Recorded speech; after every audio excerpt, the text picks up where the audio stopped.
All right, so let's get into this, man. Mm-hmm. Because it's so many different things, man. You know, we were talking, dealing with the historical aspect of things, right? Mm-hmm. Mm-hmm. And what I've been dealing with, and you know, you can speak to this, but you know, I haven't been on social media in 15, 16 years, right? Mm-hmm. I've been on social media for like now for the last 8, 9 months, and I'm seeing people I hadn't seen in 20 years, Mm-hmm. and it bothers me because so many people, so many of my friends are now not just questioning the Bible, but Mm-hmm. don't believe the Bible, and some of them are actively trying to disprove the Bible. Mm-hmm. You know, and they're trying to disprove it with a lot of these modern scholars. Mm-hmm. And what I've and I learned a lot. This going back and forth with you. Mm-hmm. A lot of these modern scholars are they have an agenda. Mm-hmm. They're not just you know getting information and disclosing information. They're putting their own perspective on, or they're looking for things intentionally to disprove the Bible, and they putting out there like they're neutral, but really they have an agenda. Mm-hmm. What's your thoughts on that? Dealing with modern scholars, because like I say, Mm-hmm. because going back and forth with you, you know, you were dealing with a lot of scholars, Mm-hmm. and I had to start researching scholars and start looking at scholarly work and Mm-hmm. start, you know, and examining, cross-examining, and you know, I got to the point where if you send me some information, and you know, you knew I was going to ask for where you get this from, then you'll send me the Mm-hmm. sources, and I'm researching these scholars to Mm-hmm. see where they come from, what they own. You know what I'm Mm-hmm. saying? And I'm saying like, okay, well, this dude was a feminist in the '70s, and now Mm-hmm. he's saying this. So his whole view is based on that. You know what I'm saying? This dude Mm-hmm. is this dude is that. So, um, but I do realize too that I think got you went into a lot more history than what I have. You know what I'm saying? I had my strong points, you got your strong points. But based on the things you've been studying and where you've been going, what's your Mm-hmm. view and perspective when it comes to this new scholarly information that's starting to merge or not merge but emerge in this day and age, in this time? Well, you got your different, fields of scholarship. You know, so you have your scholars that are, what you'll call your quote unquote, what is the word? Um, Evangelistic? evangelistic, those type of scholars who, they deal with everything's particularly, based off biblical scholarship. Like, and what I'm meaning is like, if it doesn't match with the Bible, then they dismiss it. Then you got That's me. That's then me. Hey, you that's me. got I ain't. If it ain't, I'm like, no. I know it's wrong. I can't prove it's wrong just yet, yeah. but I'm gonna figure out how to prove it's wrong if it don't line up with the Bible. That's me. Yeah, then you got your scholars, who look at things, not only from a biblical perspective, but they look at things from a secular, archaeological Mm. perspective.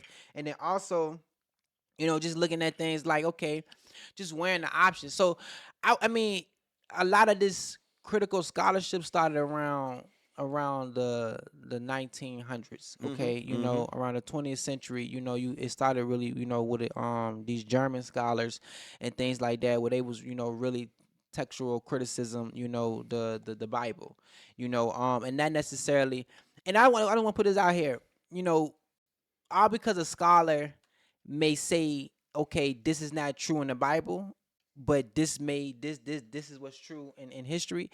That doesn't mean that the scholar is trying to disprove the Bible. That just means that the scholar itself is searching for truth itself. You It know what I'm could saying? mean that. Also, It you could know what I'm mean that. Yeah. saying? Now you do got your people who have, their agendas, but for the most part, is people just have to be like, take a step back and be like, all right, look, let me not be so one sided on certain things, you know what I'm saying? And be like, okay, let me understand what's really out there, you know what I'm saying? So I just feel like, me, when it comes to scholarship, you have your varieties of scholars, and and the scholarship is it has different levels, of understanding. But I just feel like people in today's society, should not dismiss scholarship, you know what I'm Yeah. saying? Yeah. And people should not, just be able to just take the Bible at for face value either. You should be able to be able to examine those things, you know what I'm saying, to get to the truth. You know what I'm saying? Okay, You so know. let's go down that road, right? Mhm. Because I think we're going to be representing kind of both sides of the coin, two different sides of the same coin. We Mhm. both believe in the Heavenly Father, salvation, get to the Mhm. kingdom of heaven. Mhm. Um, so but two different sides of the coin. So when you talk Yeah. about the Bible, like I'm that guy that I'm filtering everything through Scripture. Mhm. You know, Mhm. and this is what we left out earlier, right? And I said I Mhm. wanted to go here, right? Mhm. So to have a real honest Yeah, conversation, for sure. because I'm going back and forth with a lot of people in the scriptures, right? And so on the Bible, right? And there's this idea that the Bible has to be this flawless, perfectly written uh, document, Mhm. and if it's not perfect, Mhm. no flaws, no nothing, then it's not of God. Yeah. How do you see that? Where you at with I that? mean, I think that was something, that came before the 20th century. You know what I'm saying? That Before the 20th century, that's what it was. it You was know what I'm saying? flawless, or that It was idea? that idea, like, okay, If it's not flawless, it's not of God. if the Bible can't corroborate that, then it's not That's there. not what I'm talking about. I'm talking about this, Mhm. like, all right, if you remember, we was going back and forth, right? And so Mhm. you said this a bunch of times. I feel like you was trying to bait me in, and I never really responded to it because I didn't want to give credence to the argument you was trying to make. I didn't want but at the same time, I feel like it was and the reason why I didn't is because I agreed with this, and I feel like you knew that, but you were saying it because you wanted me to say something so you could bring out a different point, a different Mhm. thing, right? But uh, like you said, you like Ryan, you act like there's nothing in the Bible that's Mhm. A contradiction or. or not necessarily. I don't think there's no contradiction, but there are discrepancies. Mhm. I Yeah, do yeah, think yeah, it's yeah. discrepancies, right? Mhm. And I'm like, and I'm saying to myself, like, we came up in the same under the same doctrine, and even Mhm. within that doctrine, we were shown some discrepancies, Yeah. and then it was explained, well, this is there because of this reason, for that reason, Mhm. right? Mhm. But we see discrepancies, right? Yeah. So I don't pretend. I'm not gonna sit here and pretend like there's no discrepancies.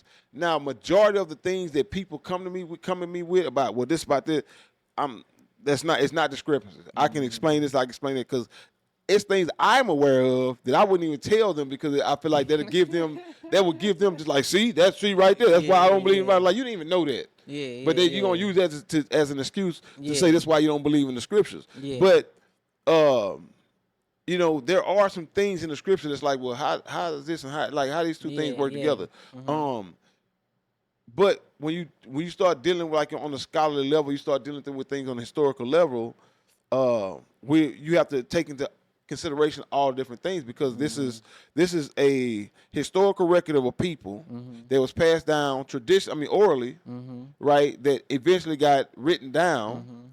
that got burnt up, destroyed, and then rewritten. Mhm. You know what I'm saying? And this is all according to the Bible, Mhm. and then translated Mhm.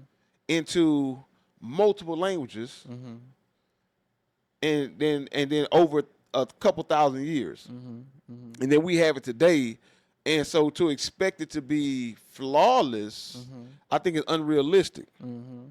I Mhm. believe the original records may have been. I wouldn't even say they've been flawless, because Mhm. they're records. It's the records of a people. I Mhm. think the commandments and the things that the Most High told the people that He wants from them, He expects from them, I think all Mhm. that's flawless. Yeah. But you know, the historical records and of events, Mhm. they may not be flawless. Everything, there might be Yeah. some things that kind of don't match up, don't really make sense, Yeah. and some of those things, it's a matter of translation. Some of Mhm. it's a matter of our lack of understanding of the historical, Yeah. or the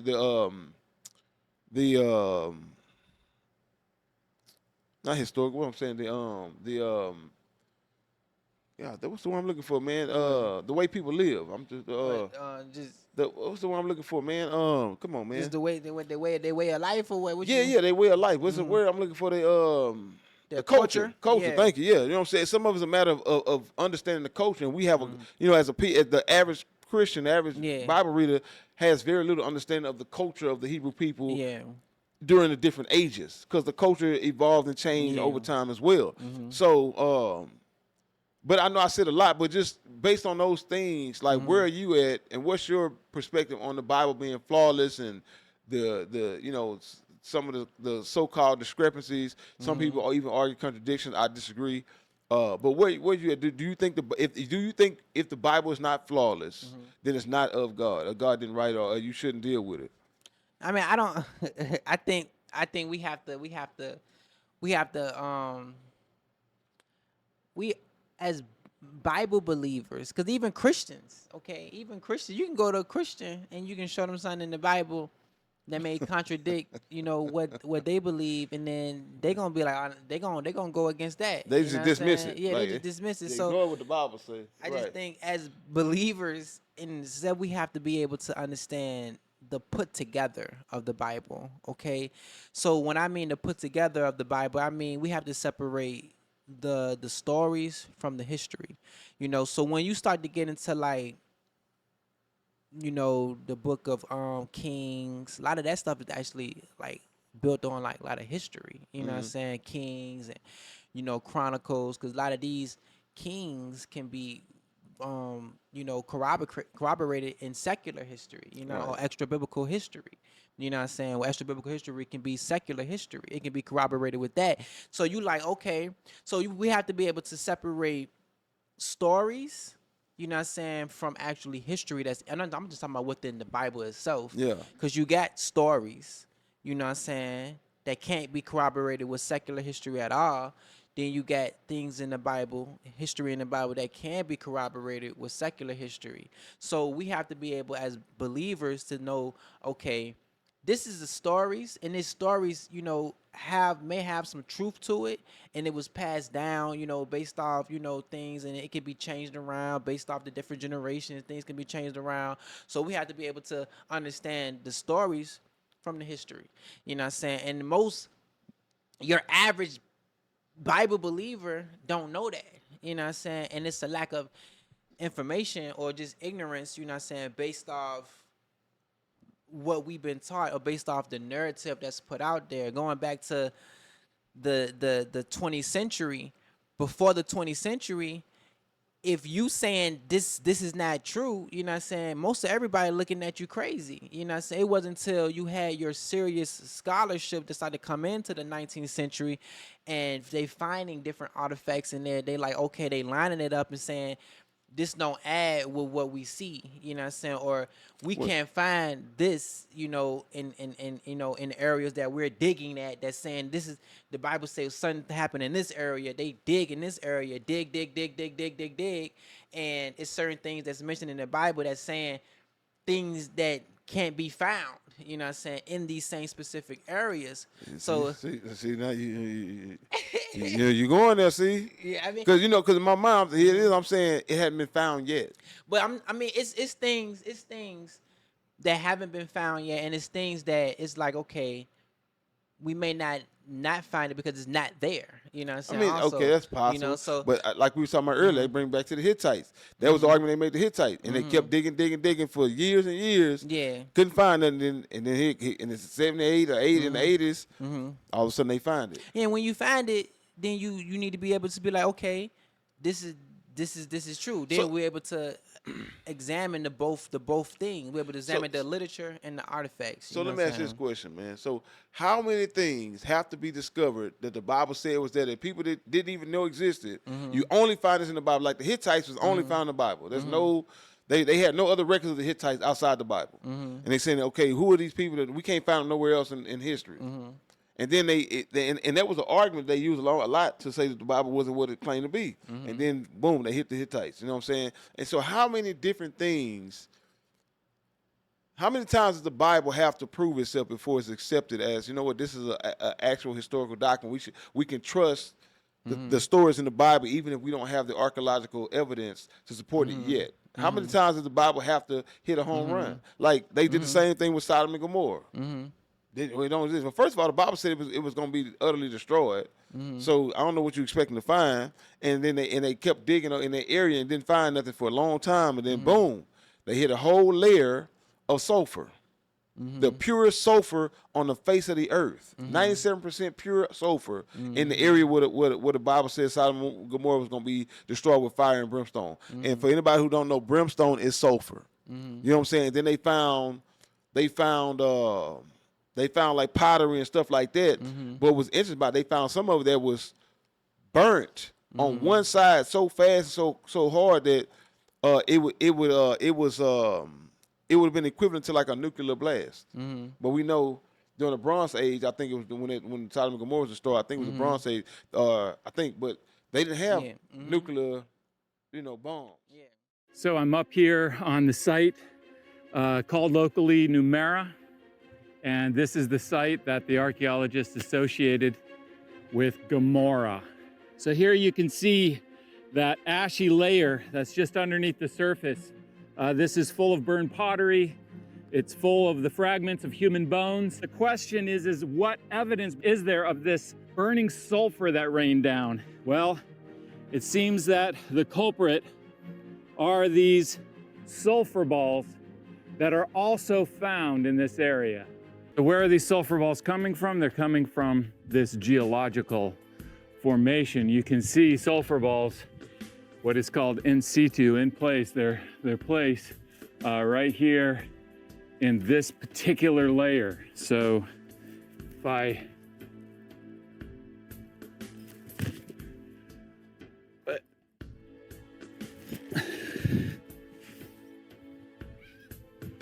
so what they're doing is they're eroding out of this, right?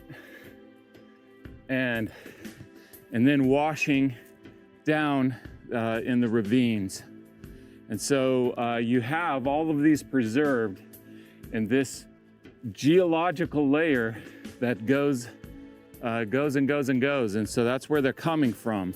So one thing that I should say is one of the main reasons that I'm doing so much research here is that I'm working on a book. I'm gonna burn one of these sulfur balls just to show you how flammable they are.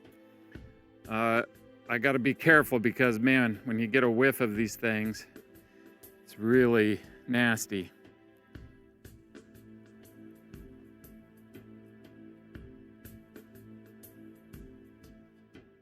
Okay, so this is one of the reasons why sulfur balls would only be preserved in water, because if they strike the land, then they're gonna burn up. You can see the goo, it's just melting down to goo and then dripping off. So really, anywhere that they would have landed on land, they would have burned up like this, and they would have burned anything flammable around them. This is how the cities in the plain were burned. However, if they would have hit the water of the Dead Sea, that would have extinguished them, and therefore they wouldn't have burned up, and they would have sank down to the bottom of the floor of the Dead Sea and been preserved in a geological layer.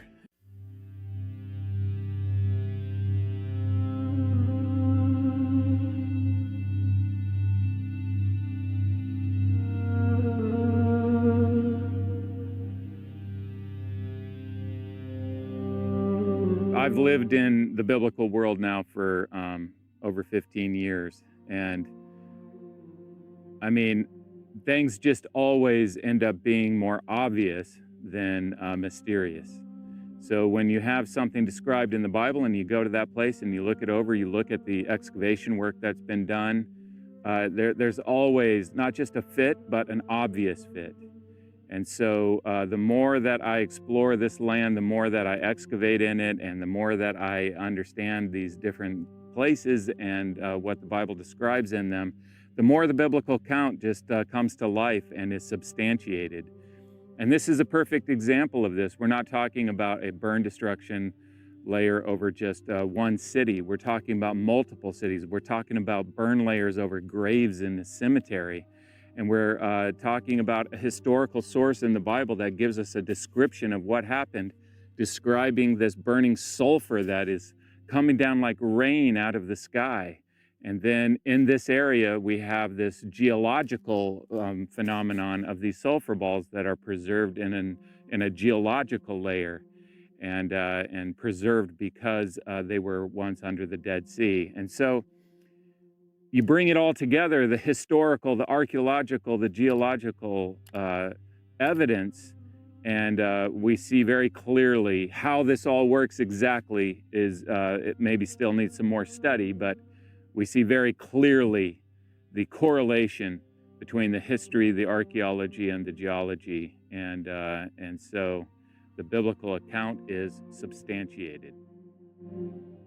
But you know what I'm saying. So I mean, that's just another. You know, Yeah. they found Noah's Ark. It's still debatable. People argue about it, but they did that. I don't know if you know about this, but last year, 2025, or might have been 24, they took over $1 million worth of equipment out to the Red Sea in Nuweiba at the supposed Red Sea crossing where Moses split the Red Sea and the children of Israel went over.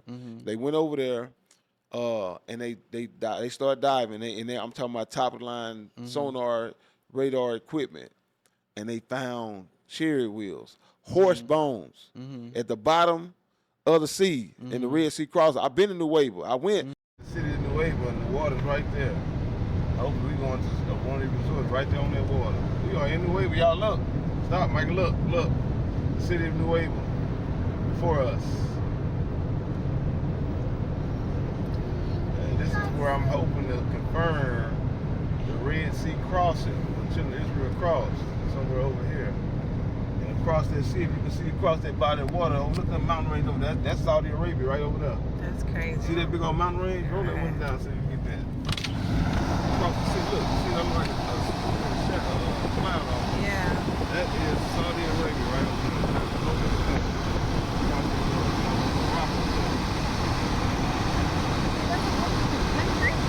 Yeah. What?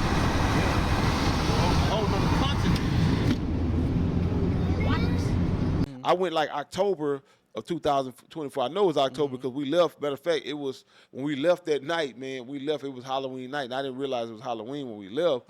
And when I said like everything could have went wrong. A 5-hour trip took us 11 hours. It was crazy, but that's another story. But Ron Wyatt had went to over there in the 80s. And they dove with their scuba gear and everything. He claimed he took pictures and stuff, and it got dismissed. Oh, you're not a scholar, you're not this, you don't have the credentials, so we don't dismiss what you're saying. Yeah. Now here it is, all these years later, a group of people from I forget where they was from. They went out there $1 million worth of equipment, over $1 million worth of equipment, and they confirmed everything Ron Wyatt said and found even more credible, undeniable proof of this, right? The hypothesis is that the biblical text from the book of Exodus is a true historical document. And this text contains clear clues concerning the route of Exodus, which has led us to this location at the Red Sea. Everyone knows the story of the Red Sea parting, but what if it wasn't just a story? Salvage divers using millions of dollars in high-tech gear are now on record. They claim to have located the entire Egyptian army that chased Moses, preserved in the deep. They found golden chariots, spears, and the bones of soldiers and horses. This discovery is monumental, but the team is terrified. They say this changes everything, not just because of the find, but because of a dark secret they uncovered with it, the tomb of sand and coral. The mission was planned in absolute secrecy. In late 2024, a small hand-picked team of elite divers and marine technology experts gathered in Aqaba, Jordan. Their target, a forgotten stretch of the Red Sea near Nuweiba Beach on the Egyptian side of the Gulf of Aqaba. But this wasn't your average dive. Everyone's obsessed with finding sunken ships or lost pirate treasure. This team was different. They were chasing a ghost. Their arsenal of equipment was cutting edge, costing well over $10 million. They had sonar imaging systems that could map the seabed in 3 dimensions, deep-sea drones with high-resolution cameras, and submersible scanners capable of detecting even the slightest magnetic anomaly in the sediment. But here's the catch. Despite all the tech, the mission almost didn't happen.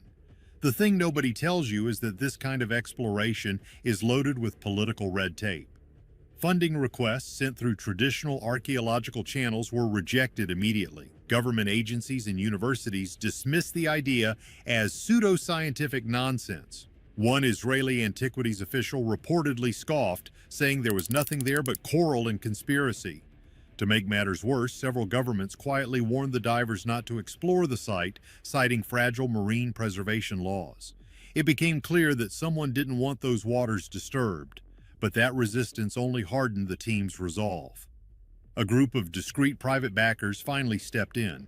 These were wealthy enthusiasts of biblical archaeology, and some were simply curious billionaires with a taste for adventure. Together, they funded the entire operation quietly, with complete discretion. Months of planning followed. Permits for geological surveying were quietly secured, a clever cover for their true objective. They were about to dive into one of history's greatest mysteries, and they were doing it completely off the books. The location itself is a massive clue. This area, Nuweiba Beach, is geographically unique. It opens onto a massive, flat, underwater land bridge, the only one of its kind in the entire Gulf. It stretches about 10 miles across to modern-day Saudi Arabia. And get this, the underwater path is relatively shallow, but on either side, the seafloor suddenly plunges to an astonishing 5,000 feet. It is the only feasible crossing point for a large group of people for hundreds of miles. The divers began their search. At first, there was nothing but sand and coral. Then, the sonar first picked up the strange shapes. They were too symmetrical, too uniform to be natural rock formations. Divers reported finding strange metallic signatures hidden beneath coral-covered mounds. The deeper the divers went, the more undeniable the evidence became. Beneath the waves, eerie shapes began to emerge from the gloom. Symmetrical structures with sharp, distinct edges, almost like the wheels of an ancient chariot frozen in time. The closer they looked, the clearer the outlines became. At least 3 distinct wheel-like formations stood out, encrusted with a thick layer of coral, but still holding their form. The most shocking fact is that these weren't just random chunks. They were found in a straight line, as if marking a path of a panicked retreat. Their high-resolution cameras captured every chilling detail. One wheel in particular glimmered faintly with a gold-like sheen beneath the coral, its 4 spokes clearly visible. It was weathered but strangely preserved. This wasn't just another relic. As they pressed on, more fragments appeared, pieces of metal, axles, and even what looked like the remnants of a chariot cab. Then came the bone shards, hundreds of them looking human and horse-like, scattered along the seabed. Just as the mission began, a drone operator spotted the first unsettling clue, a half-buried horse skull tangled in seagrass. When it was later brought up for testing, the results were a bombshell. It matched an ancient Egyptian breed once used to pull royal chariots. That alone was staggering, but the real shock was still to come. Moments later, a diver's strained voice crackled through the radio. "This is not good." The surface crew assumed equipment trouble until the live feed from his helmet cam appeared on their monitors. What they saw froze them in place. Human remains. Not a few scattered bones, but hundreds. Skulls, ribs, and spines lay entangled with coral-covered spears and the splintered remains of wooden frames. These weren't the casualties of a simple shipwreck. They were clusters of people seemingly caught mid-flight, as if a cataclysm had swept over them all at once. The dive no longer felt like an expedition. It felt like descending into an underwater resting place, a 3,000-year-old scene of catastrophe. But who pointed them to this exact spot in the first place? Why its Holy Grail? So, this story, this incredible story that God split the water and these people walked across. How can you prove this? But according to the Bible, the Egyptians went in behind them on chariots and horses, and the sea closed down and killed them. And they find human bones, horse bones, chariot wheels, all the evidence that you would expect to find if this Bible story was true. They found it. So I'm saying, how many times does the Bible have to be proven true before we accept it as a true document? Well, I want to about that Ron Wyatt thing. Yeah. That really never Stay on that really never been you want to push it back like this? 100% confirmed. You know what I'm saying? When it comes to archaeology, you know what I'm saying? That Well, now, it was dismissed. Now, yeah, I mean, now we can't be one-sided and think that scholarship is trying to dismiss the Bible. Most scholarship is really trying to find things out themselves. Like, okay, like they really want to find out if it was, chariots underneath the Red Sea. They You know what I'm did find saying? out. I'm just telling you, But we can pull up. They found out because yeah. this I'm gonna edit this right. So what I'm gonna do is I'm gonna like put the information like overlay it. So Yeah. as we're talking, people can see the information. But they found it. Yeah. Like I'm saying, this happened last year. It was they officially did, and they can't deny it. But to the point you're making, right? I do believe that there are honest historians and archaeologists out there, right? People that's just want to see if the evidence, see what the evidence says, and I believe that. However, I do think there's a organized authority over the science, over the history, over the information that's brought to the masses. So the individual person may be honestly just trying to find the truth, and he finds some information. There's organizations and people in places that will suppress certain information, and we know for a fact they do this with when it comes to science and medicine. It's certain information they're going to suppress. They're not going to let the public know about certain things. I can't say that, but I just learned something the other day. My cousin called me and told me something the other day, and I said, I said, this must be what rich people do. Because how is this not common knowledge? He said that was the same thought process he had. How is this not common knowledge? So, and I know, I've seen other things where scientists have discovered things and brought things out and it was hushed. One example is cars that run on water. This is there's 3 different men who have created cars that run on water. Right? And there's a thing where now they know how they able to take water and separate the hydrogen from the water and make the car run on hydrogen. So like a gallon of water can get you like from New York to California, something like that, 2 gallons of water, whatever. But you'll never see it. You'll never see a car run on water. Why? Because that would eliminate the oil industry.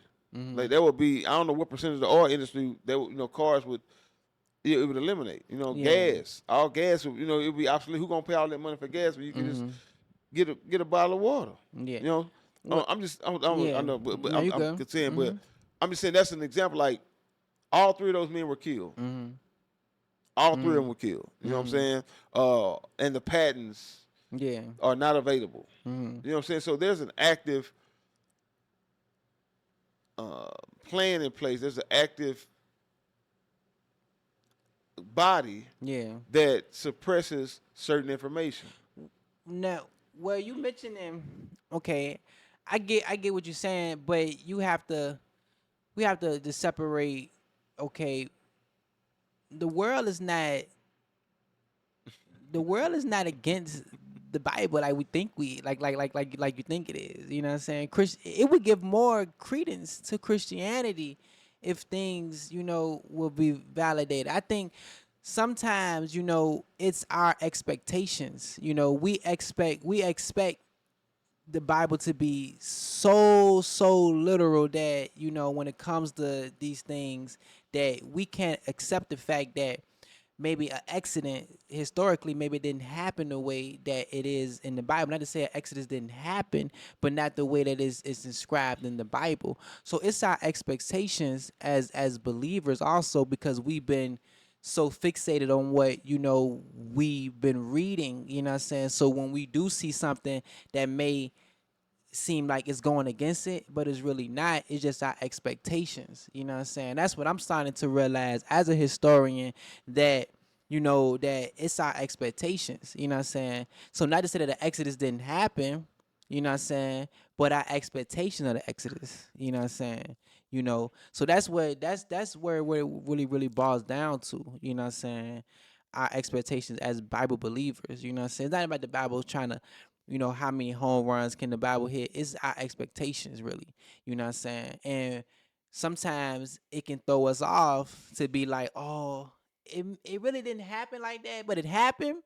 But since it didn't happen like that, it make it seem like it's false because it didn't happen. And that kind of goes back to my first question. Like, okay, so let's go with that, right? Let's Mhm. assume that the Bible is not 100% accurate, Mhm. right? The Exodus happened, but Mhm. some of the details in the Bible are not accurate. Mhm. Maybe some of the details are missing. Maybe some the details just cannot be corroborated with, Mhm. archaeological or historical evidence. Mhm. How, from your perspective, and just for anybody else, right? For the atheists who Mhm. just say, okay, um, you can show that the Exodus didn't happen the way the Bible said it happened, Mhm. right? And so what do you say to the atheists? Say, see, that Mhm. proved the Bible is false. Mhm. How do what do you say to that? I mean, to an atheist, Or to anybody who says the Mhm. fact that the Exodus didn't happen exactly the way the Bible said it happened Mhm. proves the Bible is false. I would say going back to our expectations. You know what I'm saying? Because it's like all because the Exodus didn't happen the way that the Bible narrative put it. You know what I'm saying? That don't make the Exodus false. You know what I'm No, saying? doesn't make the Bible false. They saying it makes the Bible false. It don't makes the Bible false. It just make things not 100% historical, and that's the only thing. And there's nothing wrong with that. If nothing, it's nothing wrong with people, writing stories, because I don't think the authors of the Bible was like, we're about to write this as history. You know what I'm saying? I don't think it was like Well, that. I think they You know were, what I'm but I don't think they saying? were writing it as history for the world to study. But they were just recording the history of their people for their children. Exactly, and it You comes pass with, on, you and pass on it the can comes lineage with, to the it your can comes with children. embellishment. It can comes with things that can make things, exciting. You know what I'm saying? For us to remember, our history with certain things, but that doesn't mean that it actually happened that specific way. And all because we find out, in the times that we in the 21st century with the technology and with the type of, the type of technology we have to dig into the earth and get these things revealed to us, it doesn't mean that we find out, okay, it such and such didn't happen that way. That doesn't make the Bible itself false. It just makes it okay that it didn't historically happen the way that it was recorded, because it wasn't never meant for it to be recorded exactly how it actually happened. And that's That okay. wasn't the intent of That the, of the the person authors, who was writing the yes. history. Exactly. They weren't intended for this to be a historical document studied by the world over. It was Exactly. just something for their people, and they wanted their people to have a certain understanding, a certain way. And Exactly. okay, so I want to ask this question, man, because you're trying to scare me. And I'm not scared. I ain't scared, man. You ain't gonna do this to me. You're not gonna come on over here and No, do yeah, this. You know what I'm saying? I'm a believer, so Yeah, yeah, yeah. But you're it's not trying to it's scare me. But nah, nah. so it's two reasons why I'm hesitant to ask this question. Because one, um, I don't know if that'd be true if I said it. I kind of don't want to start an argument, It's I ain't but I gonna, kind of do. Don't make me laugh. I'm being serious. I'm being serious. So I don't. yeah. I kind of don't, but I kind of do. Uh-huh. But then it's like, what if I can't win this argument? You know what I'm saying? That don't mean the Bible ain't true. It just mean I couldn't prove. But I got it. Okay. Just go. I mean, because I'm not saying that the Well, Bible is not yeah, yeah. yeah. I'm saying, but can you give some examples? Mm-hmm. And I'm gonna give you pushback. I'm telling you right now. Yeah, Whatever for example you sure. give, For sure. I'm gonna shut it down. Mm-hmm. You know what I'm saying? In my mind, at least, you know what I'm saying. I hope that's how it's gonna go. I might have to, if I don't, I might edit the whole thing out. So, Yeah, I heard him right. hey, If you see hey, a little quite shift in the yeah, yeah. You see that little jump? Yeah, I'm about to go my Egyptian Nah, history. that's- You know how they edit out their losses. I'm yeah, about to, nah, you know for what I'm sure, saying? for sure. Ain't no L's on this show. Yeah. So, but can you give some examples? Mm-hmm. Because the people I be going back and forth with, you know what I'm saying, my Mm-hmm. partners and stuff, some family, you know what I'm saying, like they Mm-hmm. gonna love to see me eat crow right now. Mm-hmm. But can you give some examples of what you're Mm-hmm. talking about as far as some Mm-hmm. historical things that? Oh Lord, please, I hope you ain't got no good. I really do. You know what I'm Nah, saying? yeah, But yeah, let's yeah. let's have an honest conversation, Yeah, though, yeah, right? Let's have come a real on. conversation. Like, Yeah. are there some examples of what you're talking about as far as Mm-hmm. like, some things in history that the Bible say and then the history Mm-hmm. says something different? Yeah. Because I already got I already got one argument on that already. Yeah. But you know what I'm saying? I mean, you know what I'm saying? But yeah, like, can you get some examples on that? Okay. The answer is no. So That's what you're supposed to say. yes, I can give Yes. examples because it's All right, it's, hey, it's we many- gonna hey, thank you. Hey, I appreciate you coming through, man. Hey, that's all the time we got for the night. You know what I'm saying? But yeah. nah, all jokes aside, because this is important because people, you know, I believe, you know, in our plight as our culture as a people. I'm a Hebrew Israelite. I stand on that. You know, I dress as a Hebrew Israelite. I live my life as a Hebrew Israelite. You know what I'm saying? So now, with that being said, now, yes, it's things in the Bible that at all cannot be corroborated, you know what I'm saying, at all with certain things. But does that mean that the stories is totally false? No. So for example,